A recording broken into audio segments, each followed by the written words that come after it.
unlocking the codes, unraveling the DNA, the cosmic history, unveiled, the Galactic Wavespell, gene keys, synchronizing the harmony as we rise and unite the 144, hosted by Phinix Returns, Mondays and Fridays, 10:44 a.m. Eastern.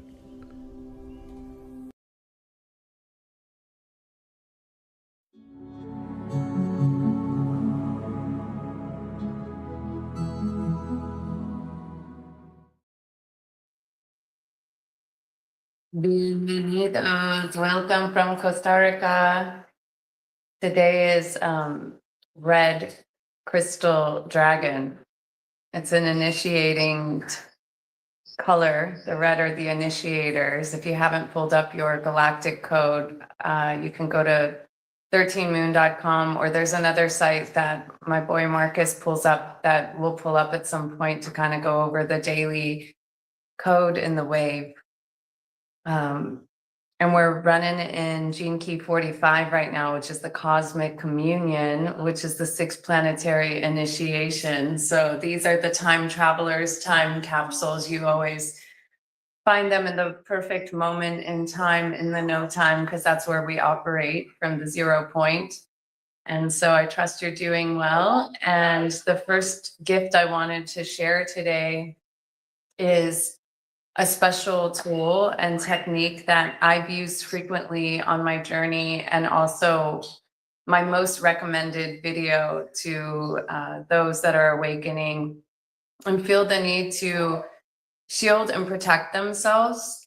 I used to live in a reality where I didn't feel that was necessary, but I've become a little more in tune and aware to the non-physical realities. And so this 12th dimensional shield, which is from Lisa Renee, and I really appreciate her work on the Ascension Glossary and energeticsynthesis.com, is a simple practice. It's short, easy, simple, gives you some visuals. And so this is a meditation where you can actually look at the visualization so you can understand that. And once you do that, you can do this anywhere at any time. So Marcus, if you want to go ahead and share that, we'll get you all activated with your 12 dimensional shields.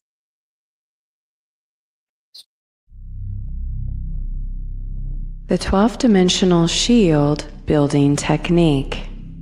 My declaration of intention is to serve my source.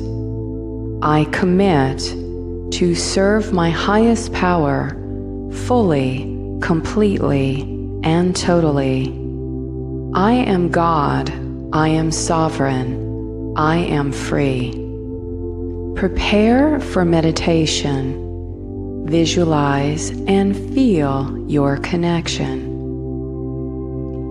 Imagine a platinum 6-pointed star, the Star of David, in the center of your brain. As you move that 6-pointed star, your Merkaba star, down the center of your body, see it passing through each chakra and releasing from in between your legs. Send your 6-pointed star to the center of the earth, to the Earth Star. As you connect your star with the Earth Star, feel unconditional love and unity for all. As you connect to the 12th dimensional platinum light, feel that light building momentum through your entire body. As you connect and fill up with the platinum energy, see your 6-pointed star returning back to you, and let it stop at a position 12 inches beneath your feet. As you focus on your 6-pointed star, it will start to spin.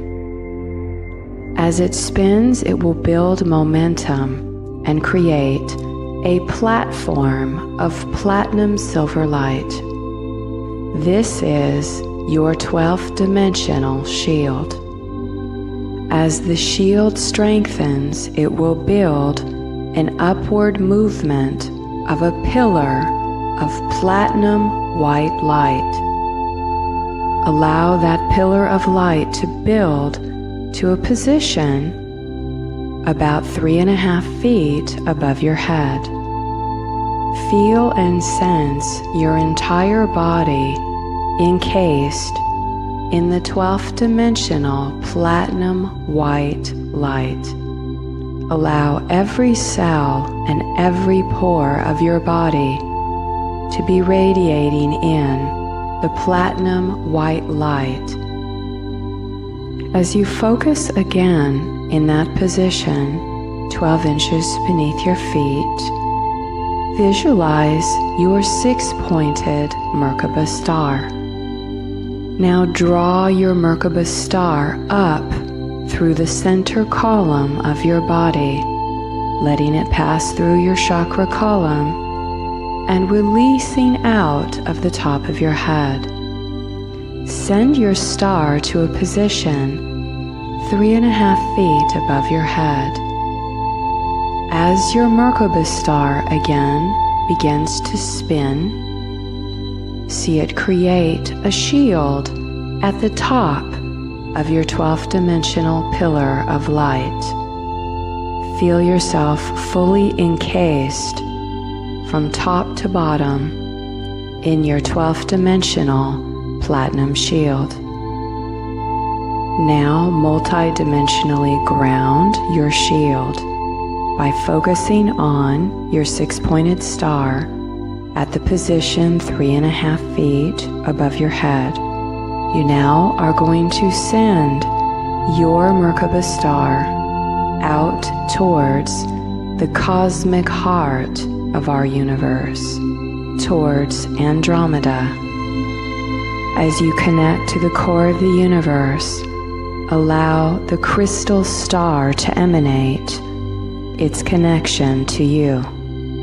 As you feel protected and supported in your 12th dimensional pillar of light, say within your heart, "Thank you, God, and thank you, Ascension Guides.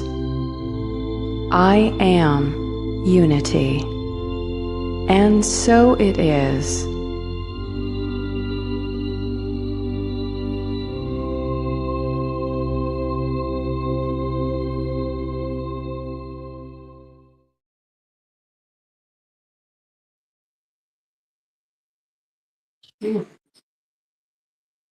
Super simple, super easy.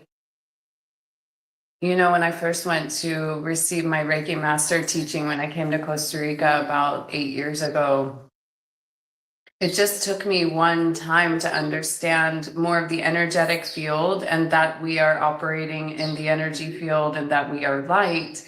That from that moment on, anywhere I went, anywhere I walked, I understood that I was this pillar of light.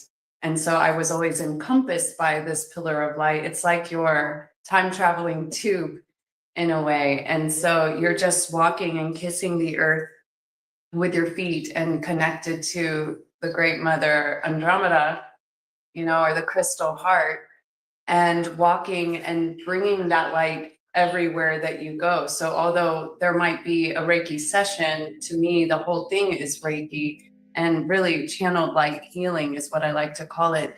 And so you constantly come into a state of healing through the power of presence. And so when you are open to accessing and holding the power of the presence of the mother in your body, in your cells, that naturally is a purification process that purifies within the self. And then as within, so without, you start to radiate that energy beyond yourself, outside of the field. And the field becomes that. And so that is one of the ways that we can be of great service, is to download these codes, to bring in the mother codes, the cosmic codes, and also, you know, the Merkaba, that first came into my reality through maybe Drunvalo Melchizedek. He's definitely a way shower and a pioneer in understanding the Merkaba and the light body. And so it's quite interesting because this code, this Star of David code, can be used to represent many things, you know, and we're here to heal the fracture of all the splits and confusion around all the symbology and codes, because the codes can be used for light or dark. And so to bring everything back to the light. And I have my little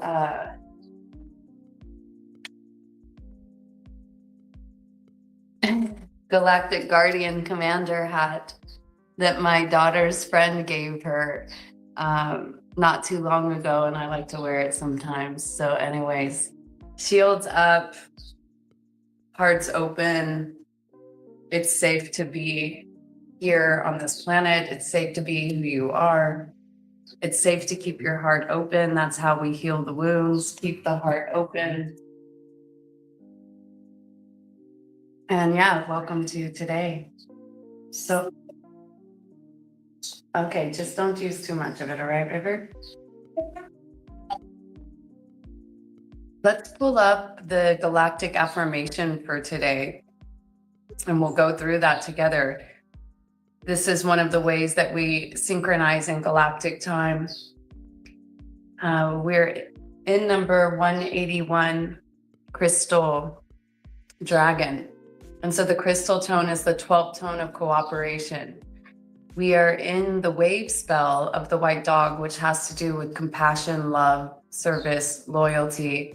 So we kicked off this series on the magnetic tone of the white dog, the start of this day, and we're now on the 12th day. So now we've had 3 encounters during this wave. Today is the 12th tone, tomorrow the 13th. We'll wrap that up, and then we'll start our next cycle, our next 13-day wave. So let's see where we are today. Oh my God, there's gonna be some lawn work, it sounds like. So you guys are gonna be hearing some heavy machinery. Okay, so 181 Red Crystal Dragon. This is the galactic affirmation for today. I dedicate in order to nurture, universalizing beings. I seal the input of birth with the crystal tone of cooperation, and I'm guided by the power of space. And so, yeah, as we start to come together, if you're coming to these on a regular basis, you'll start to get a flavor of and a feel for the colors of the tribes, for the daily essence, the daily message, the daily imprint, and then how that relates to us as a collective moving through this planetary ascension and also our individual ascension. Yeah, and you start to put a language to a new language.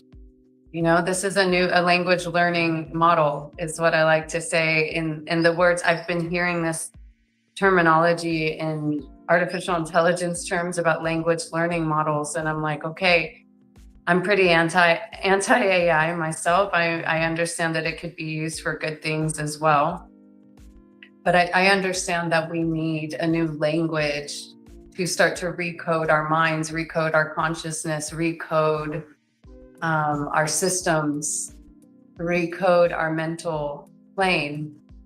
And so a lot of times these words come through and they're speaking to the DNA, they're speaking to your memory, they're speaking to the higher purpose that's written within the scrolls of your DNA.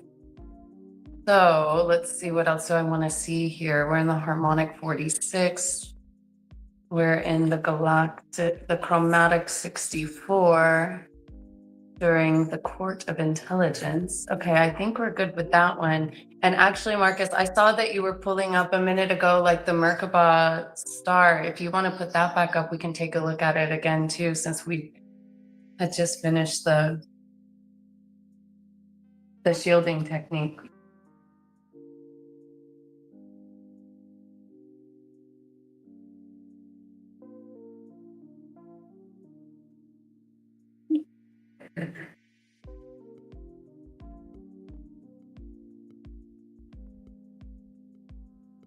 And also, in case anyone is here live, I love to interact. I love to answer questions or kind of flow with anything that's put out there. So please feel free to be interactive, ask questions.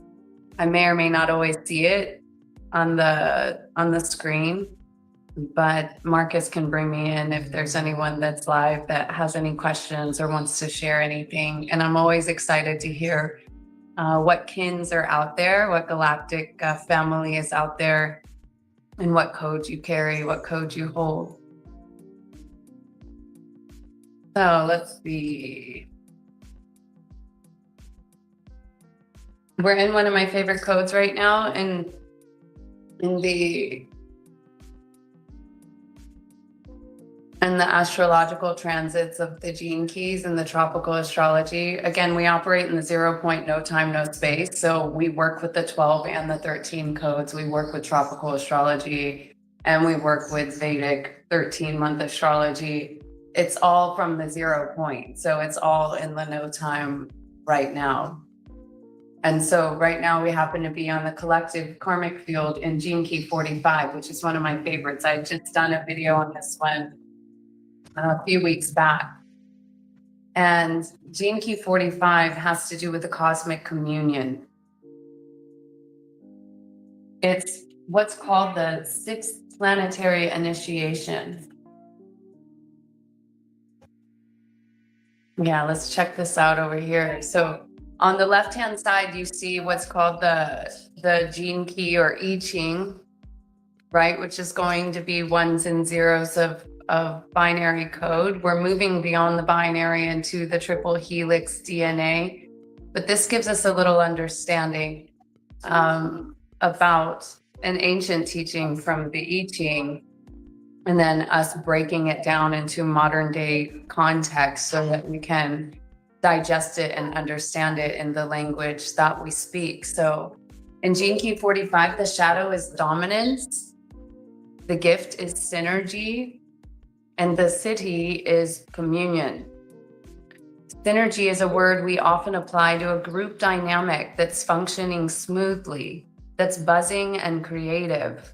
Once we realize that we no longer need to compete with each other to survive, the next stage is figuring out how to work together. This is a great challenge, and the 45th gene key is adept to this. And so we can go down a little bit to what I call the genetic tile. And so when you start to see the imagery of the gene keys, it gives you a little bit of a spiral and a connection to the amino acids, the physiology. Let's see.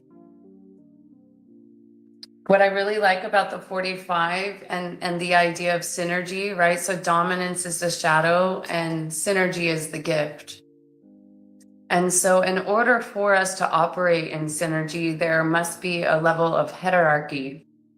So not hierarchy, but hierarchy. And hierarchy is when we're all taking personal responsibility for our emotions, for our energetic bodies, for our mental bodies, so that we can come into the form and synergize together. Like eventually we come into the form where we're no longer being reactive and playing out our shadows with others, but we're able to be personally responsible for our emotional field, for our mental field, and for anything that's going on around us. And we can hold a complete harmonious field in the midst of any group dynamic and allow that harmony and that synergistic flame to be lit and start to come together between us.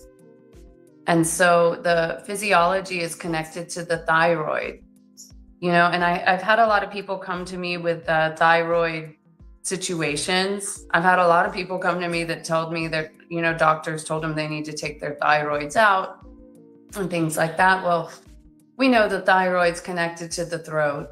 And we know if there's anything going on within the throat area, then it's going to have to do with the voice and sound. And actually, if you ever have anything going on with the throat, the first thing that I would recommend is that you're doing, number one, just your own soft, gentle touch and Reiki on the throat space. Also some gentle pressing, even on that central larynx. And actually at some point, not right now, but maybe Marcus, you can have the larynx pulled up on there's a few things I'd like to pull up in Ascension Glossary about the larynx, Larynx, and the sphenoid bone. Those are both coming to mind.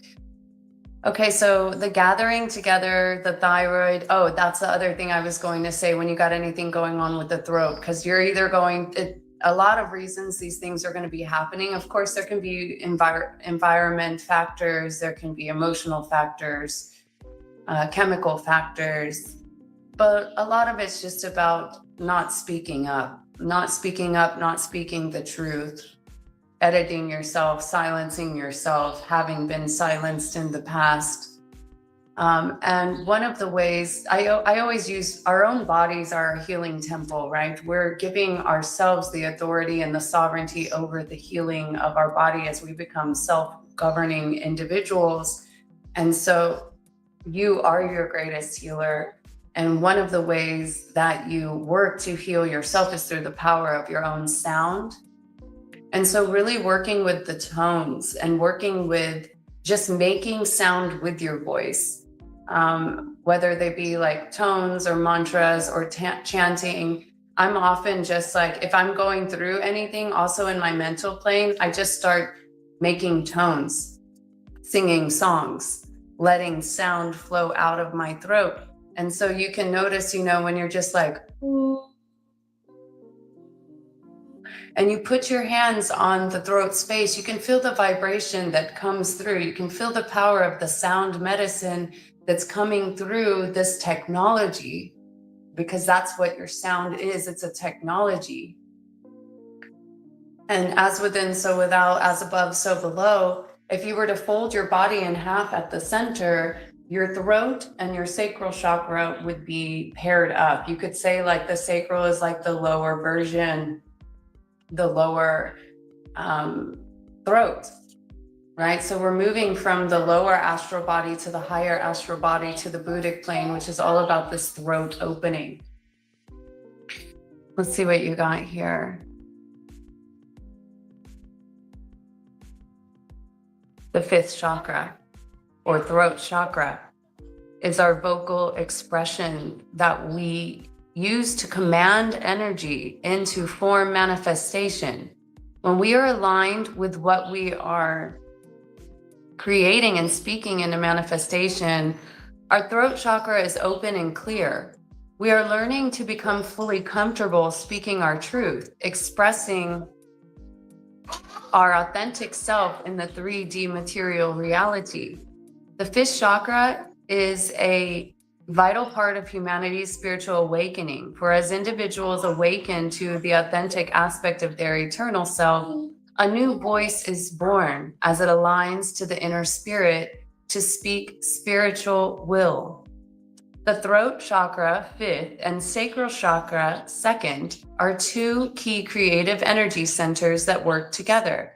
A sympathetic response in the throat, fifth chakra, may be directly related to the accelerated second chakra clearing. The fifth chakra in principle is masculine energy, and the second chakra is feminine energy. As we are undergoing the masculine and feminine energy integration, this is one of the key processes we are experiencing, and why these two creative points unify to work together on clearing old patterns. Right, so I'm always thinking about taking that life force energy from the sacral chakra and bringing it up to the throat chakra. And I actually recommend this. This is a sexual technique. When you are working, let's say in making love, and I've shared this with a lot of men before, where they're coming to the point where they're maybe about to have the orgasm, that if they're wanting to maintain and hold that and bring that energy up from the release, to start to make some kind of sound or tone to bring the energy from the sacral chakra up to the throat. So that could be with toning or sound. And really working with the retaining of the seed or the raising of the fluid from the bottom to the top. Because ultimately we want to check where this is how the voice can be used to purify the body and bring energy up from the lower bodies to the upper bodies, and ultimately to unite the lower and the upper so that they're one thing.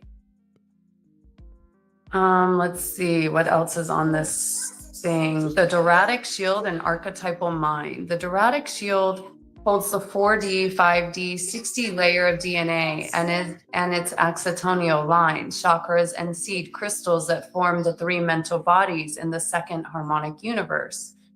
4D astral mind, 5D archetypal mind, and 60 celestial mind.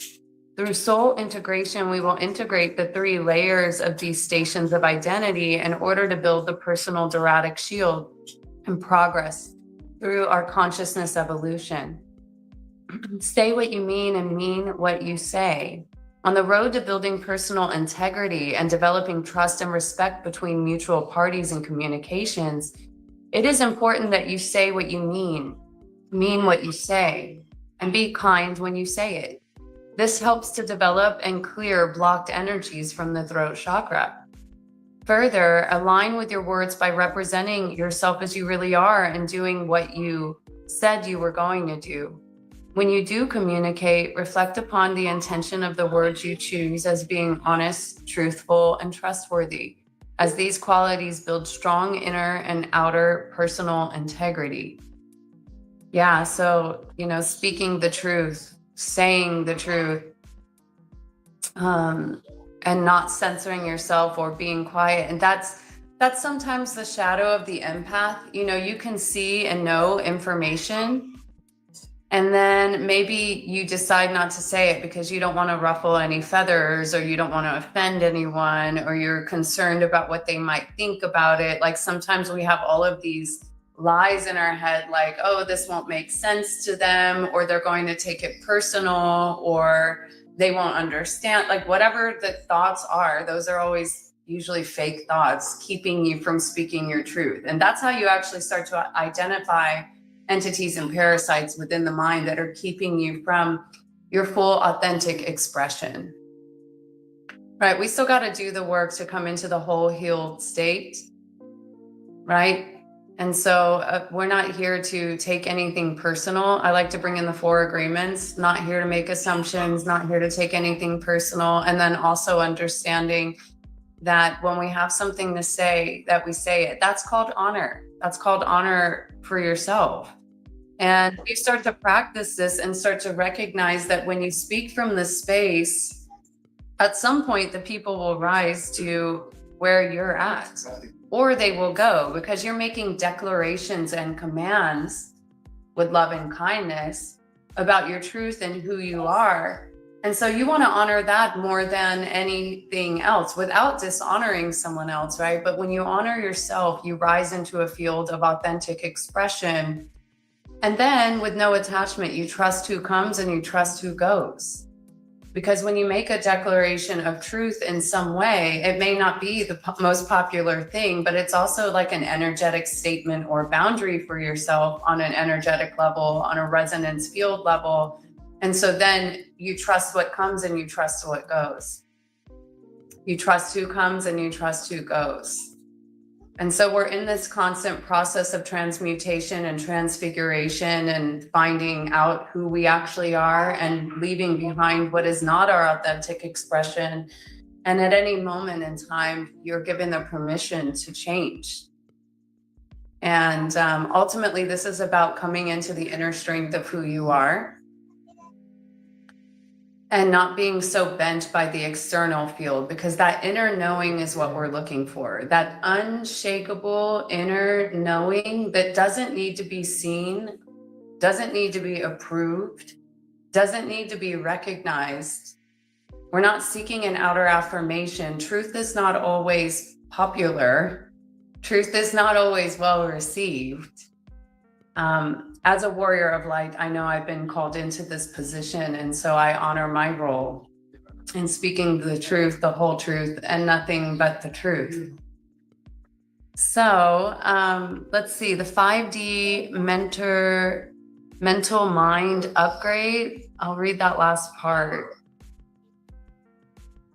The upgrade is changing the configuration of the third chakra, solar plexus, its mental body functions and its relationship to the fifth chakra, the throat center, and its light body.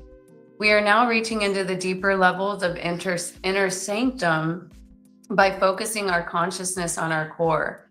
The inner sanctum is our still point and is a higher function of the human light body consciousness technology.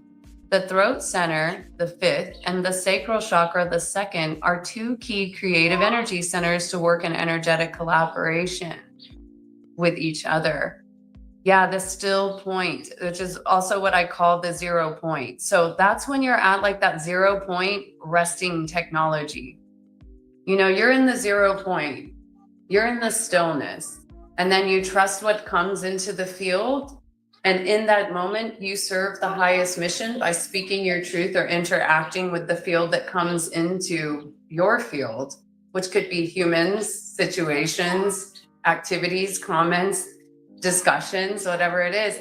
And you're always being brought into the practice of speaking your truth in those moments. Now, the still point is a non-emotional field.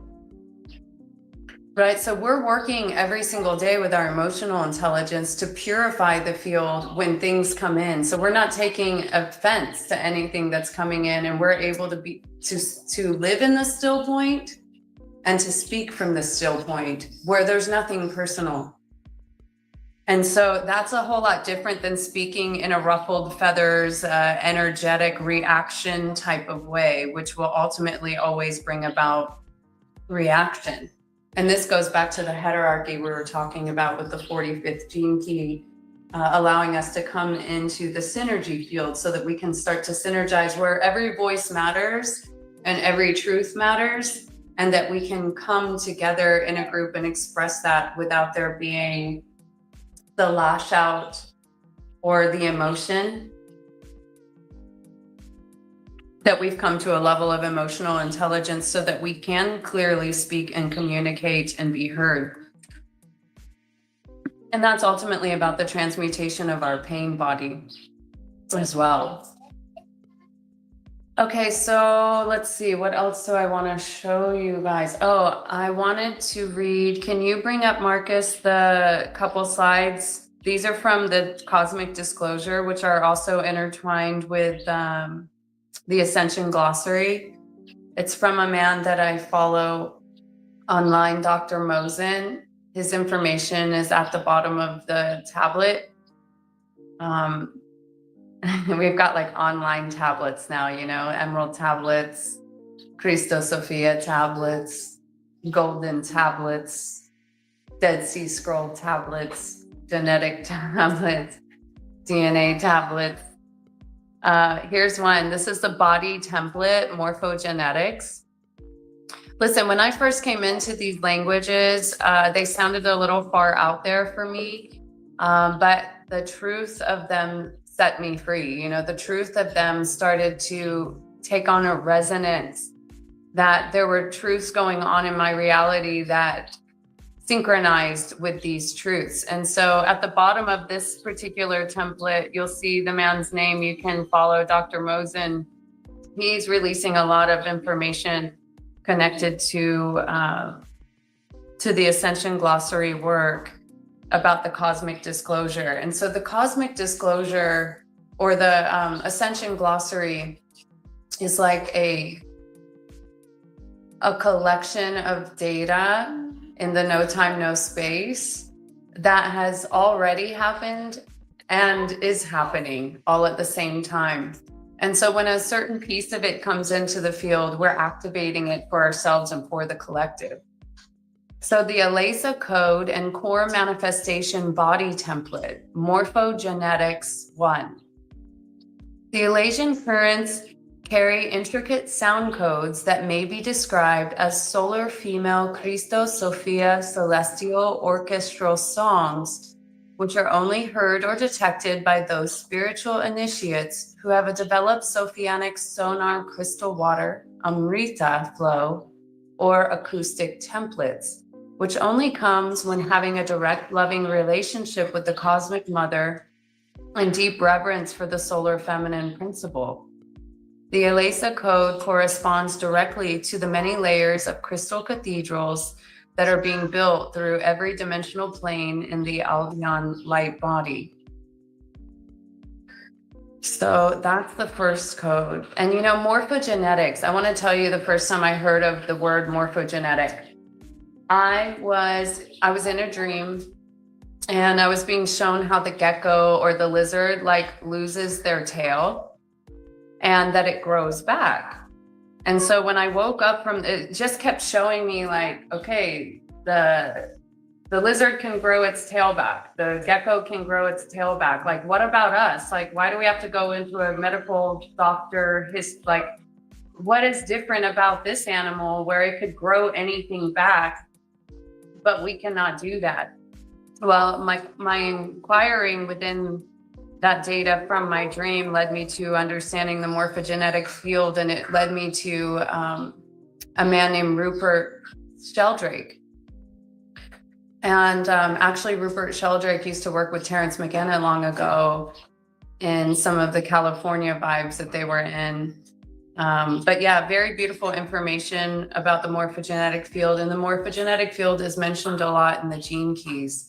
So to understand this morphogenetic field, to understand, think of it morpho, we have a butterfly here in Costa Rica called the blue morpho. And it's so beautiful. She's bigger than my hand, bright blue with a little black. It's hard to catch a picture of her because you're lucky to be in the field to actually see her.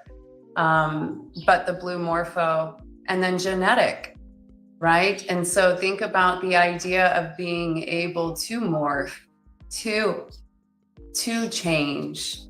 Within the butterfly, we can hear about the rebirth theories, or not a theory, an idea. And it's same thing with a butterfly. I was just talking about the gecko and the lizard that can grow their own tail.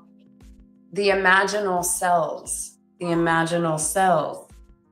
And so, when the caterpillar goes into the cocoon, it literally dematerializes itself. It turns into a little crystalline gooey goo. And then the next thing you know, it's popping out wings. And so really, when you start to think of processes like that are modeled through nature, you start to ask who are we and how did we get here? And what abilities do we have beyond two-strand DNA, beyond the traditional medical field, beyond pharmaceuticals, with what are considered miracles or supernatural abilities that are actually quite natural? So let's see. Ooh, the crystal cathedral. Inner Christos diamond sun light body. Morphogenetic field is a form holding blueprint that stores information for how that form or consciousness will manifest. Morphogenetic fields are comprised by templates of conscious light and sound, which serve as the blueprints on which matter and consciousness identity will then manifest. This occurs at a microcosmic and macrocosmic level, and is a part of the mechanics of all of creation. All matter forms and forms of consciousness, including planetary bodies and human bodies, are manifested through these morphogenetic form-holding imprints.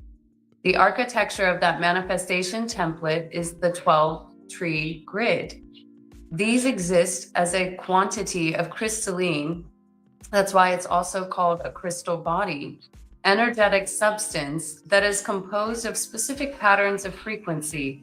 The universe is one massive field of consciousness embracing and containing all other forms, whereas all experiences of reality and manifestation take place. Layer upon layer of morphogenetic fields exist at every level. Form has manifested at each dimensional plane in the universal tree of life. Our personal blueprint, our morphogenetic field, you would even say it's your divine blueprint of your origins, is known as our personal morphogenetic field, and it expands to exist at a planetary level, the galactic level. Welcome to the galactic time. That's what we're here to do, bring you into the galactic time and the galactic rhyme. And so There is a new level of consciousness being introduced to return to our galactic roots. Let's see, morphogenetic field, the universal level multiverse, manifestation templates, personal, planetary, galactic. Yeah, so I love the Ascension Glossary for bringing in resources. There are a lot of beautiful images on the site. You can really go into some rabbit holes. And I love, yeah, anytime I have a question about anything, I go into the Ascension Glossary. And it brings an awareness about the AI assimilation and what's going on with artificial intelligence right now. It goes into the NAA, which is the negative alien agenda, so that we can start to understand, like, when people talk about cosmic disclosure and the idea of UFOs and aliens and things like that, I'm like, all of the aliens that have been here operating in this field for a long period of time, even like AI data center, alien invasion data center, you know, for an example. And so, yeah, you can utilize this website as a tool for you. And like, you know, maybe you feel connected to Lyra, you know, maybe you feel connected to Melchizedek, maybe you feel connected to Sirius.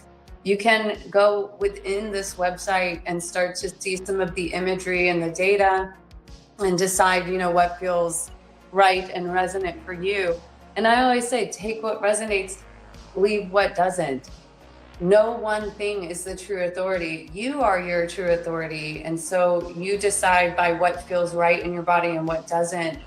I wouldn't say that any written text is 100% the end all be all. I always have my eyes wide open to any resources that I use. And if there's something that feels like it's not true or off for me, I'm aware of that. You know, the other thing I want to pull up that's coming up right now is the sphenoid bone. It's called the galactic butterfly. And I remember when the sphenoid bone started to come into my reality, it's somewhere here on the website. Let's see if you can find it, Marcus. It's SPHENOID, sphenoid bone. Because I want you to be aware of this galactic technology that's within your body. It's like placed behind your nasal space and connected to just your whole head skull. It looks like a butterfly. We call it the galactic butterfly. All right, so you can get an idea of these cranial bones in the brain, and we're just taught such a basic level of understanding about our brain and what's going on in there. I mean, it's such a butterfly. So this is the butterfly that massages your pineal gland. It massages all of the technology that is in your brain.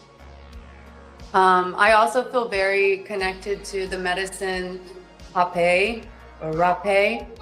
And I believe that this activates something specifically in the brain when it's turning on the juices, it's turning on the mucous membranes, it's getting things functioning and activated in there. And I love to serve this medicine to people. And when I do, I usually say, you know, touch the spaces and the places in your head where you feel the burning or the information, press down and massage in those areas. But I also feel like it's detoxing the body of thoughts, implants, and cleaning out heavy metals. So I see multiple reasons and purposes for responsibly using that medicine. So let's read a little bit about this. Importance of the sphenoid. There are 22 bones that make up the skull, and the sphenoid is one of the 8 bones of the neurocranium. It is situated at the base of the skull, acting as the keystone. A keystone in architecture is the piece at the apex of an arc. You could even call this like an Ark of a Covenant. It locks all the other pieces together and bears the weight. And just like a keystone holds everything together in an archway, so does the sphenoid in the skull. The sphenoid articulates with 12 bones. You can see the list of those there. And let's see, what was a little bit above that, Marcus, with the talking about the milking of the glands?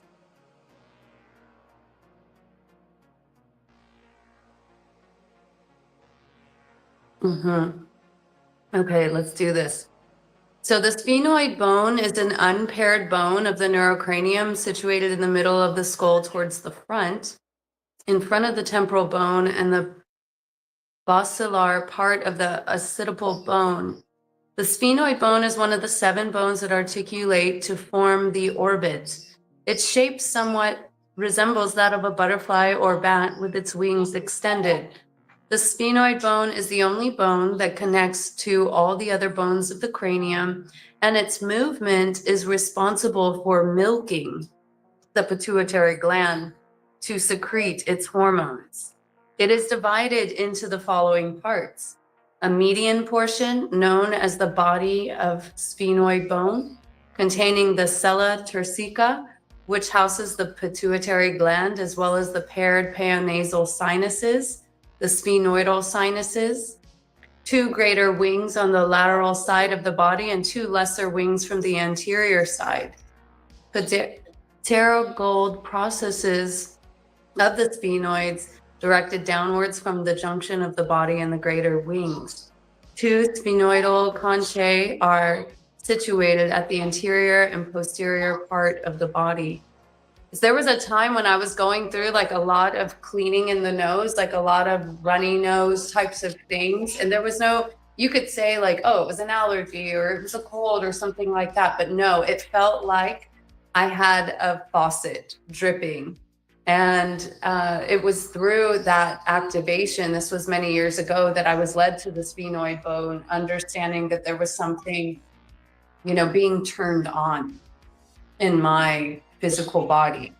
And so as we're going through this mutation process, as we're going from one type of human to another type of human, which we are, when we remember that we're returning to the eternal immortal realms, we start to become more aware of this technology from a galactic perspective versus like basic science. Because I feel like science is throwing out like, oh, you're neurodivergent, oh, you're ADD, oh, you're this, you're that, you're this, you're that. But we don't have an expanded consciousness. You know, the other day I was saying like a galactic being doesn't go to a doctor to ask them what's wrong with them. There are no galactic doctors out there that understand 12-strand DNA and above and how these functions are actually working for the body. We have to start to embrace the spiritual knowledge and understand and bring more context to our physical body structure and the technologies that we are equipped with. And again, it's about a new vocabulary and a deeper understanding about how our body actually works. And form follows frequency. I say that all the time. So in order to address anything going on in your physical body, and so that's a super easy one for me. When somebody comes to me and they're like, hey, I've got this or I've got that going on, I'm like, well, the intuitive hits come in as like a galactic mother about like, oh, okay, how is it connected to this? And how is it connected to that? And how is it connected to this person and this belief? And you can start to really go in the non-physical field and clean up some files and extract some things, right? Some implants, some interference patterns, some old limited factors, so that our body can be physically running its crystalline dimensions. And yeah, I want to talk a little more too, just about understanding where we're going. We're in a crossroads right now with like, I want to make it clear. It's like crystalline is not the same as metal. You know what I'm saying? So when I think about where we're going from an ascended perspective, I see crystals, I see rays of light, I see very pastel-y crystalline types of colors. They're kind of beyond the reds of the rainbows and things like that. They're very much in a lot of the imagery you see on Ascension Glossary. That's kind of my color spectrum, in the crystalline blues and aquas and purples and pinks, magenta hues and things like that. And so, you know, when I'm there in that dimension, I'm not seeing cyborg, you know, I'm not seeing like metals. And I think it's very important right now where we're going to understand, like, are you going nature? Are you going cyborg? Are we giving our life to the machine? Are we stepping back from the machine? It's becoming normalized, the idea of getting chips implanted in your body. Even actually a big teacher out there, Henry Williams, who's brought in a lot of information about ascension and the Divine Mother, Father, Child, the Trinity, so many beautiful things, but also bringing in information about, he wrote a book called Skingularity, and it talks a lot about like these idea of people wearing patches with metals on them and like connecting to a computer grid. And yeah, I guess this is the time where we really ask ourselves what we're pledging allegiance to, and that we start to really remember the artificial versus the organic path. That's what we're here to equip you with, is the remembering of not here to go into regressive technologies, but here to return to and remember the crystalline dimensions. And before we got on here, Marcus was talking about watching He-Man, and it brought me to a memory when I lived in Georgia as a young girl in the Atlanta area. We were living in this house, and I went down. I always had fantastical things happening to me in this place. Latitude 33, by the way, 33 Final Revelation. In the basement of the house, tucked in a corner, like under the stairs, was a She-Ra castle. And in my adult time here, I went back to refresh my memory on She-Ra, and just like the crystalline dimensions, the crystalline castles, the crystalline star-architectures, our crystalline roots and origins. And so sometimes just like, it can seem like it's just an entertainment show, but you go and you watch it and you're like, oh my gosh, I remember this galactic battle. It's like written in all the movies. It's pretty wild. So stay crystalline, stay clean. It's a time of purification. It's a time of remembering your root origins and where you come from. And hey, at the end of the day, we do have free will and we get to choose. I mean, I guess that's how they say it. I think there's hardly any free will out there right now with the mass mind control that's going on and the electromagnetic frequency grids. And so building the body of light and understanding our light body is the way that we equip ourselves with the knowledge, wisdom, skills, and abilities to traverse this plane and ascend ourselves and a planet. Equipping ourselves with the crystalline knowledge and memory, and restoring our body to its original blueprint. And the answer to any disease out there is ultimately remembering that we have access to 12-strand DNA. And that's for anybody that would even be on a call like this, starting to remember the idea of like, what if I wasn't operating as a 2-strand limited human with death, sickness, and disease? Here we go.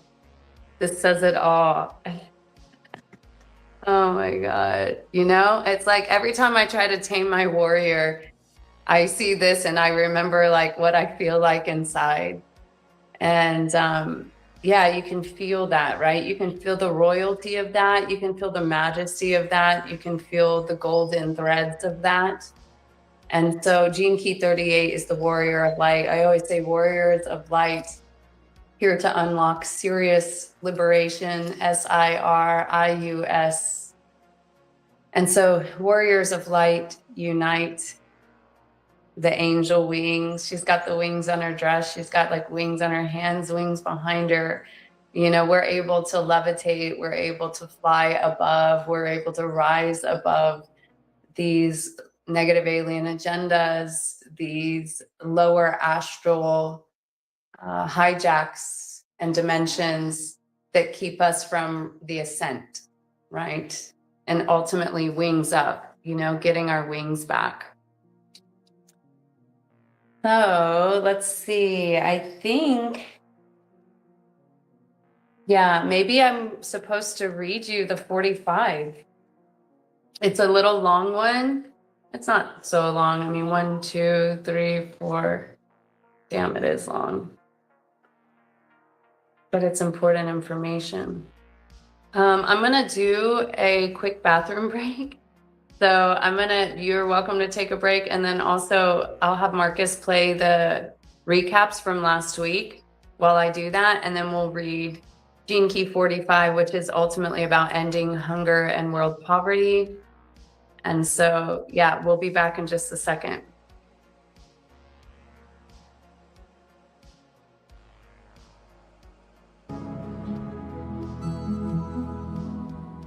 The rose and the pick. I got some roses here.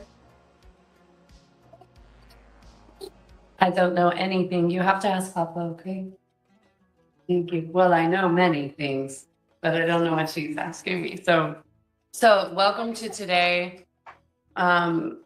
Today in the Galactic Maya, and that's the whole point of these gatherings, right? Is to start to synthesize all of the systems, to have a deeper understanding of what we're doing in timeline creation and quantum configurations in the no time and the no space, in creating new. Which really refers to our time, really, the end of the. We are the end of the Dark Age. The Dark Age is when humanity has completely forgotten our divine origins, and we're piecing it back together.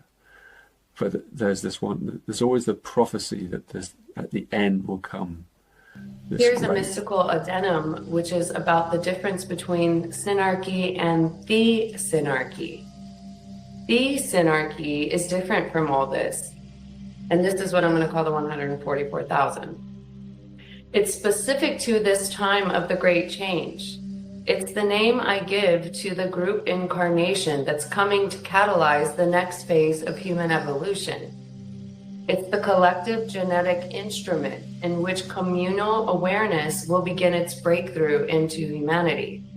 Competition in this field, this is like puzzle pieces of a divine plan, all coming together, and each and every one, in the synarchy, there need be no boss commanding orders. It's something that is divine synchronization that unfolds when everybody comes into their true, authentic expression, perspective, and taking it to a level of empowerment and embodiment, which is ultimately about going through the path of purification, where you're laying down your life, so to speak, in surrender to a plan greater than yourself to come to what is within me that is not of the highest source of all of creation.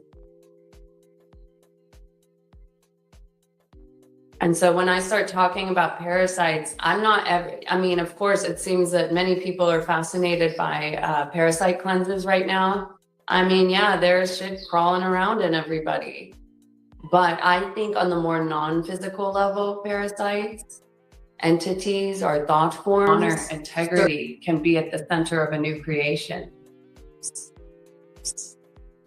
Because with the way things are going with the transhuman agenda and all of the metals and all of the poisons and all of the death vaccines, building the body of light and the purification, and really that it's all coming to me as I'm just sharing with you all. Yeah, this is the page right here that you can come into. But yeah, it's like an invincible field, and you can remember there's a mathematics, a universal organization to this reality. And it really allows everyone to sit back and relax and not get to, stabilize the field in the midst of all things.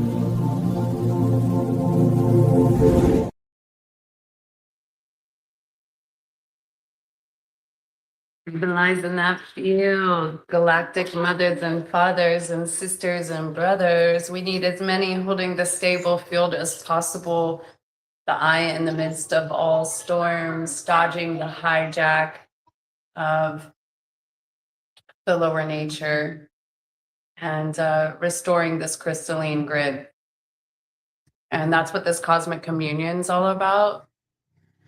And so it's always my honor to read the Gene Keys codes. I feel they are timeless, multi-dimensional aspects of a world story and a world play. And when we understand our role and our character in the play through the different codes, through the archetypal flavors, it's very prophetic in nature. And so this 45,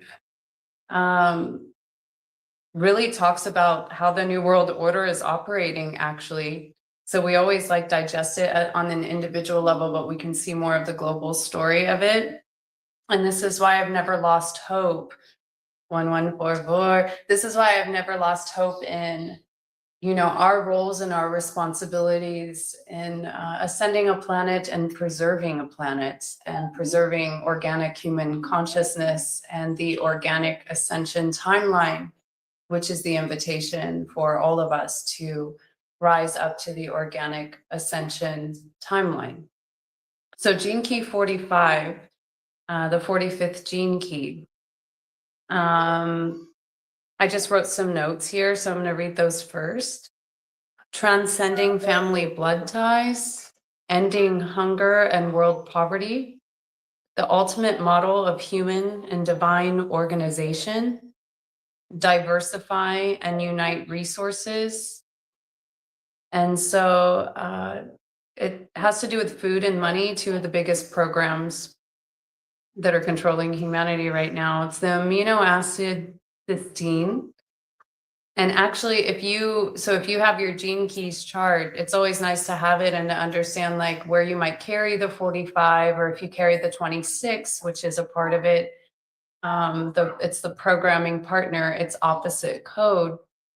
And then also it creates the codon ring of prosperity, which is the 16 and the 45, which is ultimately about activating vast abundance across gene pools, the codon ring of prosperity.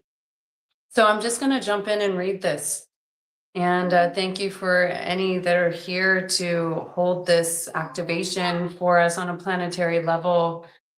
That is always my prayer when we do this work, is that we come into the awareness of it and that we activate it in the planetary grid for all of humanity. So the cosmic communion.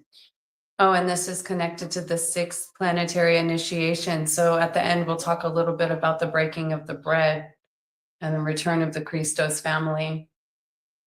So at the shadow level, it's the shadow of dominance. And that's ultimately about operating out of hierarchy. The house of dominoes.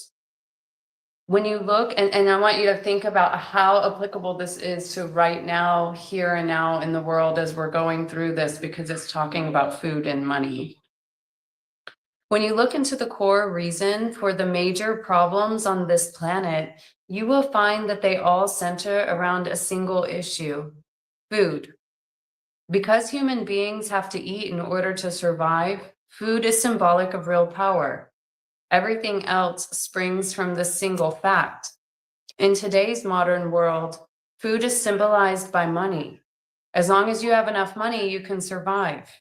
However, if you were immediately transported to the wilderness of northern Alaska, your money would mean nothing, which shows that money is really only a veneer placed across a deeper issue. Whoever controls the food resources has the power. The old Chinese name for this 45th hexagram in the I Ching is gathering together, which, like all these ancient names, contains many levels of wisdom. Very early in evolution, humans discovered that in staying together, they greatly increased their chances of survival. When hunters worked together in teams, they had a better chance of making a kill.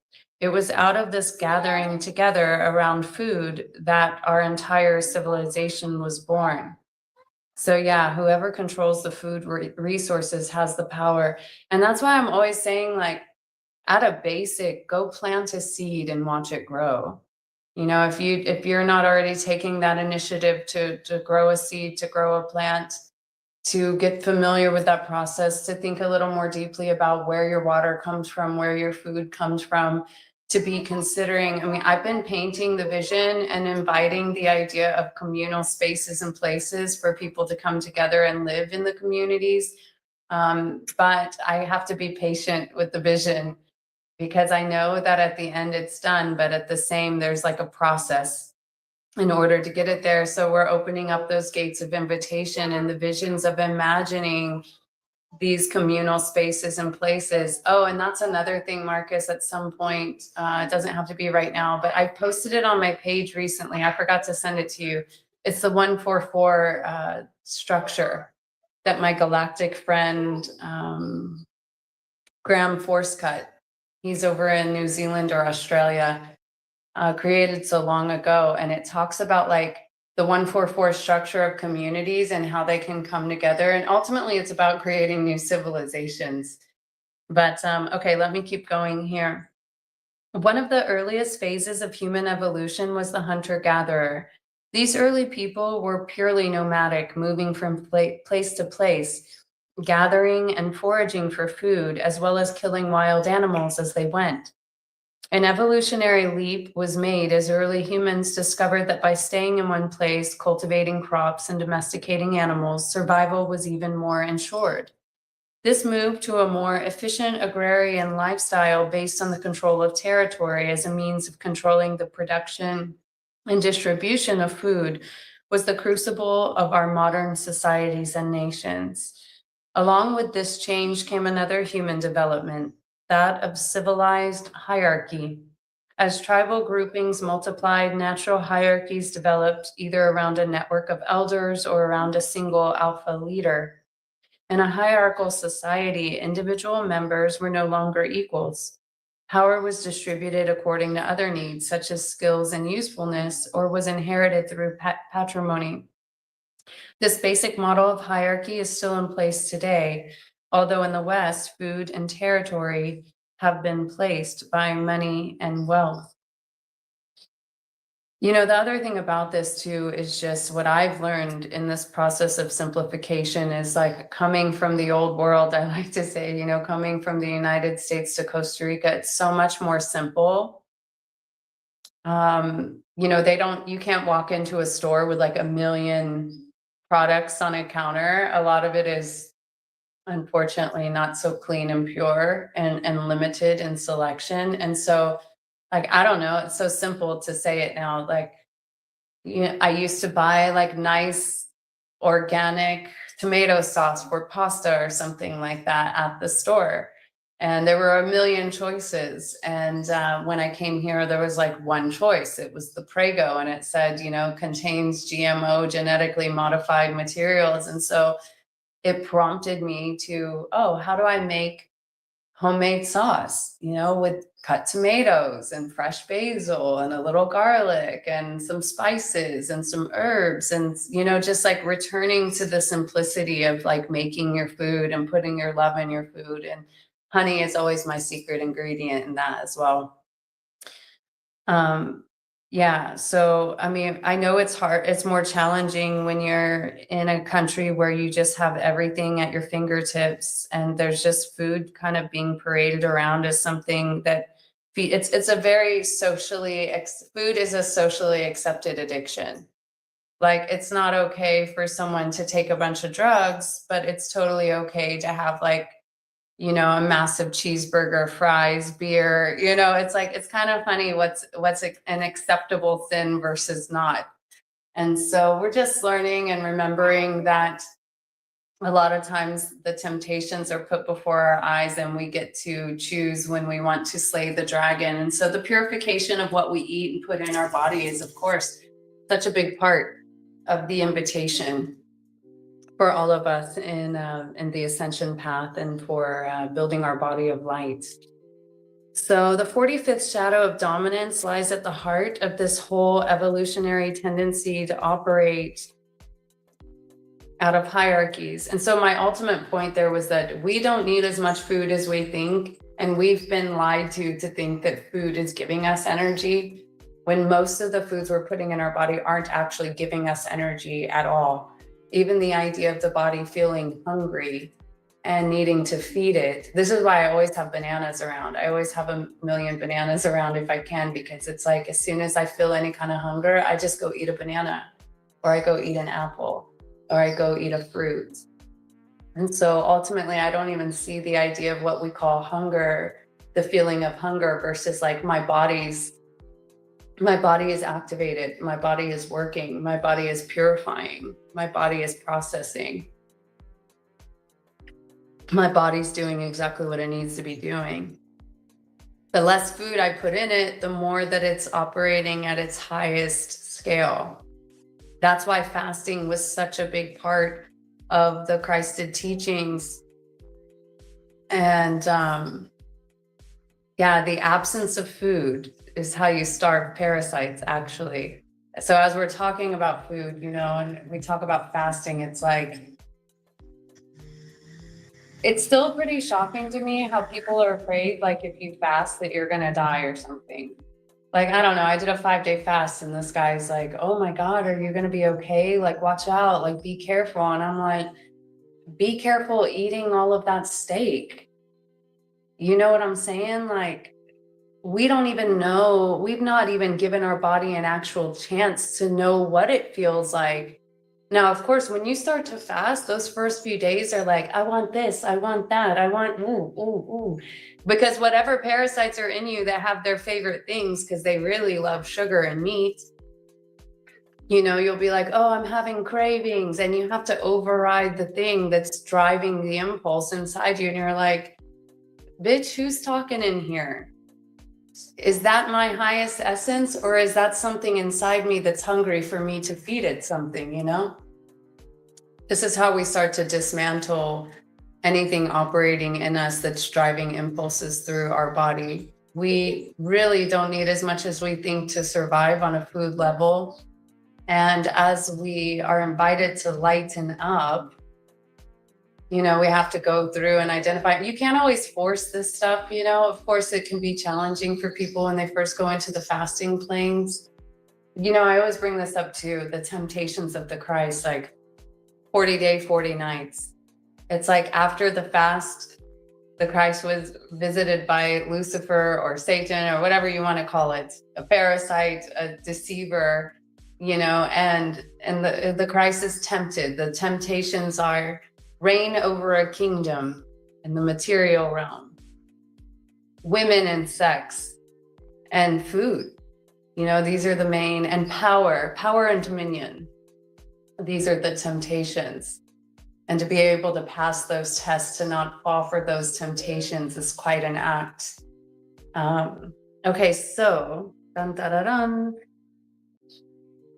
Oh, and that's why I want to tell you, my homegirl does these 40-day juice cleanses that are just out of this world. What is coming out of people, calling it purging of the black serpent, like pulling out mucoid plaque. I know a lot of people have experimented with parasite cleansing, but you could be killing parasites, but it doesn't mean that you're actually disabling and dismembering their homes where they've laid eggs and are comfortable in your body. This is not fun stuff to talk about, but it's something that we should talk about, because we need to make sure we understand who's living in our house, right?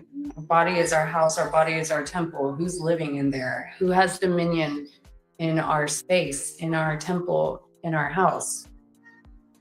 And so anyways, by about the 20th day of purifying your body with pure, clean juices and the rainbow light body flow, people are passing like various feet of mucoid plaque that has been stored within the digestive tract, you know, in the way of your organs and the way that your stomach works. Literally, this mucoid plaque is coming out. I like to say it's like the clog in the drain, you know, and that's where a lot of things are harboring and living within your own body. This is a reality we need to get into and start to activate our light bodies, light body ascension, light body diet, lightening up. It's definitely deeply connected with what we're putting in the body. All right, let's keep flowing with this. So hierarchies. It is the way in which our brain is programmed, even though it is now showing itself to be hugely out of date. The fact is that our modern technologies and infrastructure would allow us to live in a world without hierarchy. That is our utopian dream. However, human DNA has not yet been updated, so the old fear-based thinking still prevails. We remain victims of the shadow of dominance because we still live for ourselves rather than for each other. Survival is limited to the immediate or extended family, if there is one. As we can learn from the 7th gene key, humanity actually has a predisposition to create hierarchy because some of us are genetically programmed to become leaders and be recognized as such by others. This is the basis of the concept of the alpha male in the animal kingdom. However, this isolation into blood families is the very boundary that human beings will have to break through if a new mode of thinking and living is to emerge into the world.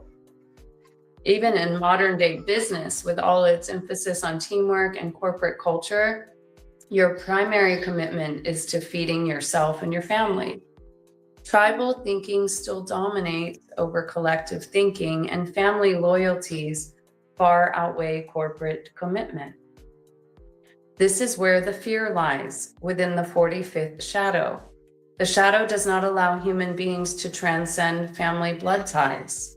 Our loyalty is primarily confined to our immediate family. Naturally, this is not always the case, as a global mutation is currently underway and is opening up our awareness to new paradigms beyond that of family loyalties. In the West especially, we are witnessing the gradual demise of the traditional family model with its built-in patriarchal hierarchy. For many people, this is very frightening time since the family model of living has been the norm for so many generations. The human need to find a place of security in the hierarchical chain is based upon dominance. That is to say, you always have to push someone else down in order that you can rise up. It is a fear-based system focused upon the oppression and dishonoring of other human beings. This is also the essence of the modern-day business model, even though the majority of those who work in business participate in this model unconsciously. The programming partner to the 45th shadow is the 26th shadow of pride, and those who enjoy feeling important do not wish to give up the illusion of their authority. The system we have created keeps us working within the hierarchy because the hierarchy feeds us. You have to pay taxes and mortgages as well as work for the system. It is important to understand that no individuals are to blame, not even those few multi-billionaires who appear to run the world through the big multinational corporations. Neither are the politicians to blame, as we would like to think.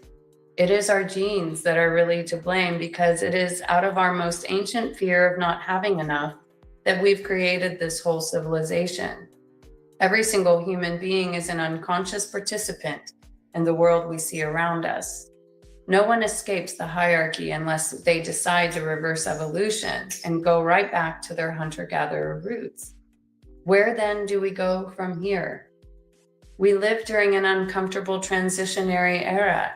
As the old family-based tribal system is beginning to crumble around our ears and the old values cease to have power or meaning, we're left with a feeling of profound social instability. At the same time, the ancestral urge to dominate persists and has found a whole new arena, global finance. Now our hierarchical struggle revolves around money. Everything, health, education, food, and government is all based around money, and there's nothing we can do about it. This does not mean to say that we cannot bring about a revolution and improve the way the old system works. This is precisely what is happening now and what is needed. However, ultimately, any system that has been built on a foundation of fear will by its very nature crumble. We are living in a house of cards. The awareness that is rapidly coming to human beings will eventually outgrow the need for any system devised by the human brain. By the time that happens, all concept of hierarchy will have long since dissolved. Yeah, so when it talks about this, like I remember when I shifted, when I was being initiated into shifting from like I, me, and my family to a more collective global family. Like once I went through that gateway of initiation, it was like every child is my child, everyone is my family. And really seeing and understanding there's actually enough resources on this earth to go around to solve every world problem. We got $1 trillion projects in semiconductors and AI data centers when we could literally solve all world problems and feed all beings. And clearly there is a level of dominance and an unconscious operation and a model of castles made of sand that is obviously not sustainable for humanity and for our planet. And so the controls around food and money. And so in order to identify, first we have to be able to identify this, and then we ask ourselves, how do we come together in a deeper understanding of a template, of a model, of an original model that's here to serve everyone, to serve the whole planet, that isn't just about, a few members at the top of the hierarchy cashing in on the lower members, right? But coming into something more synergistic. So with each gene key, there's a shadow, repressed nature, and reactive nature. So you can decide which one feels like you. Repressive, you hold things more inside. Reactive, you pop, you react externally. The repressive nature of the 45th key is timid. And the repressive nature of this 45th shadow is made up of all those people who bow their heads to authority.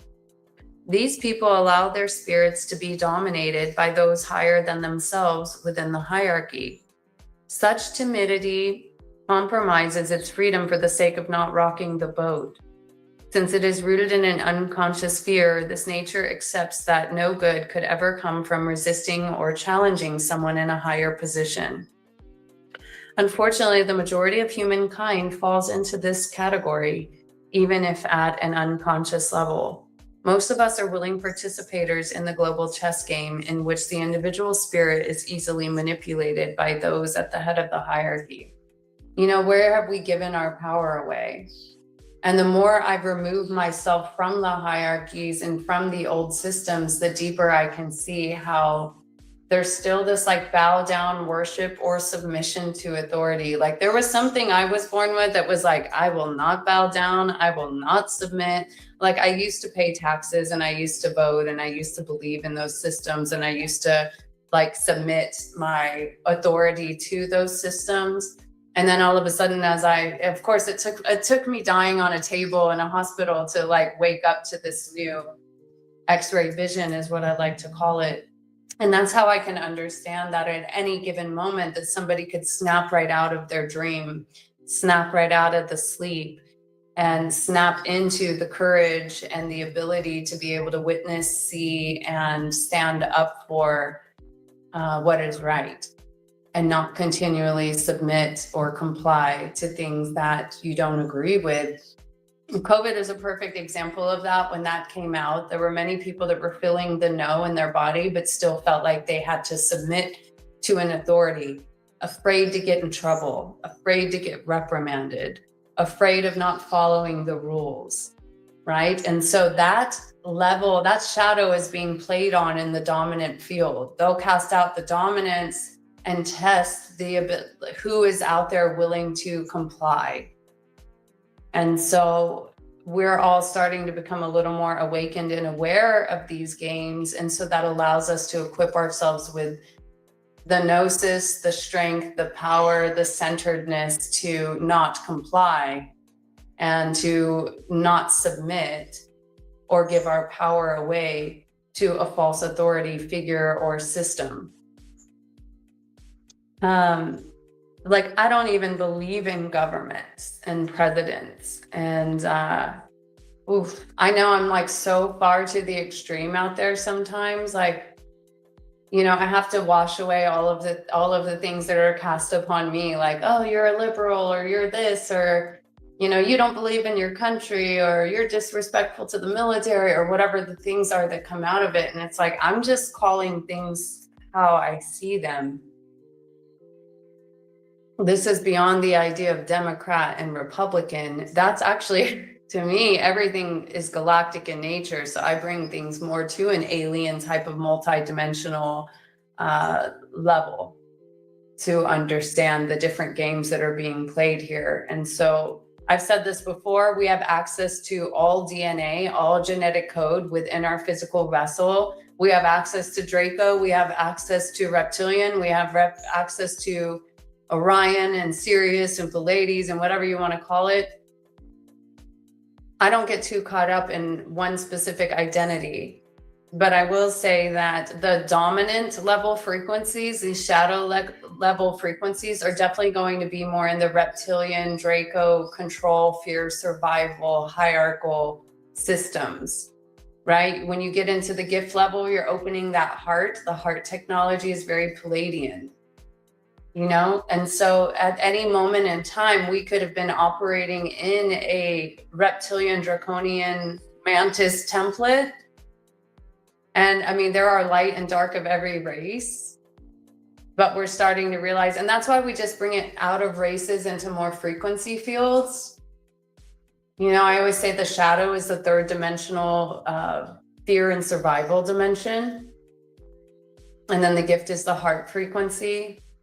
And then the Siddhic is that you are returning to your original source blueprint, the divine embodied, the avatar consciousness embodied. Okay, so the reactive nature of the 45 is pompous. Rather than bowing its head to authority, the reactive side of this shadow enters the fray by becoming obsessed with climbing up in the hierarchy and therefore has to push others down in their urge to reach a high position. These are pompous people who then assume positions of power over others and make sure that they remain timid in order to maintain control. Both sides of the 45th shadow are therefore caught in the game of hierarchy. One as a victim and the other as the victimizer. This is a favorite part for me. The only real way to escape the entire game of hierarchy is to take a stand against the system itself, but not one that is rooted in reaction or anger.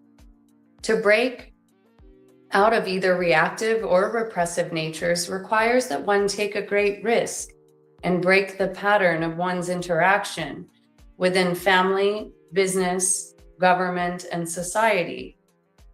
One has to stand alone as a living model of a new kind of system in which individual spirit is respected above all else.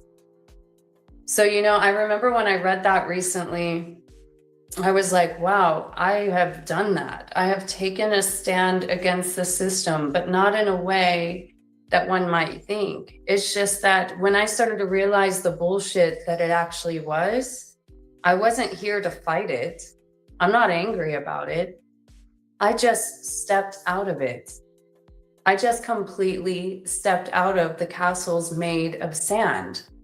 I'm not submitting to that system anymore. I'm not complying to that system anymore. And so that's the real rebel. You know, it doesn't have to be angry. It doesn't have to fight. It's just that you slowly start to identify where, I mean, I'm in the future, right? So like, I don't want to bring in a level of hopelessness if you're very deeply intertwined with the system. But you do start to awaken to your own source, and you ask yourself, like, what am I plugging into that's drinking my life force? What am I plugging into that is not empowering for me? What is my role, and what am I submitting to, complying to, or participating in that is against my soul, that is against my truth, that is against who I actually know that I am? That's pretty important, right? If I don't agree with something, I'm not doing it. If I don't agree with a vaccine, I'm not getting one. You know, if I don't agree with digital whatever, I'm not doing it. And so that's the real way that we start to. So I feel like I'm definitely standing alone as a living model of a new kind of system in which the individual spirit is respected above all else.